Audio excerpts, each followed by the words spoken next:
Yo minasan, selamat datang di channel Rev Anime.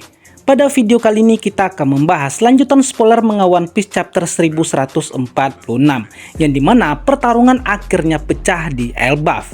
Para kesatria dewa yang awalnya masih bersembunyi akhirnya menampakkan batang hidung mereka di hadapan para kesatria Elbaf dan bajak laut Yonko Mugiwara, dan pertarungan pun tak dapat lagi dihindarkan. Nah, bagaimana kelanjutan manga chapter 1146? Berikut langsung aja kita bahas bersama-sama. Chapter 1146 mendapatkan judul Di Dalam Ketenangan Ada Pergerakan. Chapter dimulai dengan Nami, Jinbe, dan yang lainnya yang masih syok dengan kedatangan Gunko. Nami pun mengatakan jika Gunko pasti salah satu dari penyusup manusia yang udah melukai kesatria Elbaf. Namun Gunko mengatakan jika dia adalah seorang dewa. Buset, songong bet anjir. Nah, kemudian pertarungan pun tak dapat dihindarkan. Nami langsung menyerang Gunko dengan Zeus, tapi dia menggunakan serangan yang disebut Alo atau ujung panah untuk mengarahkan serangan Nami kembali kepadanya. Ya, Gunko menggunakan kekuatan buah iblisnya untuk mengembalikan serangan Nami. Gunko juga melakukan hal yang sama dengan serangan Jinbe dan Brook. Dan di sini Nami menggunakan Brook sebagai perisainya saat Gunko mengembalikan serangan dari Zeus. Sontak saja mereka pun semua terkejut jika serangan mereka nggak berhasil mengenai Gunko. Dan kemudian Gunko memberikan pidato yang mengatakan bahwa dunia seharusnya tiba-tiba berakhir tanpa diketahui siapapun. Namun beberapa manusia seperti Clover, Olivia, dan Vegapunk menyadarinya dan mereka memperingatkan semua orang.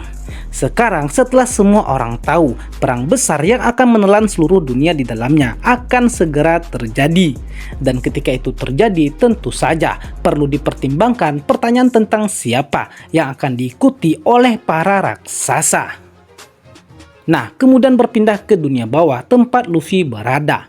Saat ini Luffy dan Loki sekarang sudah sangat gemuk karena mereka memakan semua makanan.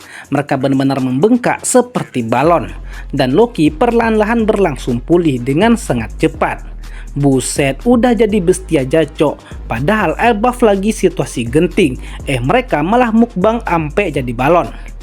Nah, kemudian berpindah lagi ke sekolah Walrus. Pertarungan pun pecah antara Killingham melawan para guru yaitu Kiba dan Enge. Namun Killingham terlalu kuat bagi mereka. Killingham berhasil mengalahkan Kiba dan Enge di sekolah Walrus. Dan kemudian dia bersiap untuk menyiarkan sesuatu melalui Denden Mushi. Lalu kemudian berpindah lagi ke cabang nomor 8. Chapter pun ditutup dengan halaman ganda yang sangat menakjubkan, yang dimana kita dapat melihat bahwa Jaguar di Soul terluka parah setelah bertarung melawan Sommer. Namun tepat sebelum dia tak sadarkan diri, Soul berbisik kepada Robin dan Chopper agar mereka tetap bersembunyi di dalam rambutnya sehingga mereka nantinya dapat menyelamatkan anak-anak. Lalu setelah mengalahkan Saul, Sommer berkata, "Aku tak menyangka ada sebuah sekolah dan perpustakaan. Kalian itu adalah raksasa dan seorang pejuang. Kalian tak butuh yang namanya sekolah, karena nantinya kalian yang akan bergabung dengan kami sebagai tentara bayaran. Tapi semua itu sirna. Sialan kau Haral, kau mengacaukan semua ini." Wah anjir, rahasia apa lagi ini cok yang akan terbongkar? Apakah pernah terjadi kesepakatan antara Haral dan pemerintah dunia di mana kesatria Elbaf akan jadi prajurit bayaran untuk membantu kaum naga langit? Namun setelah mempertimbangkan semuanya, Haral menolak melakukannya dan membuat pemerintah dunia marah dan diam-diam melakukan misi untuk membunuh Haral. Anjir, terlalu banyak konspirasi cok. Nah, jadi itulah pembahasan kita untuk lanjutan update manga One Piece chapter 1146. Tetap standby ya boy, bentar lagi full manganya akan rilis. Oke, bye-bye.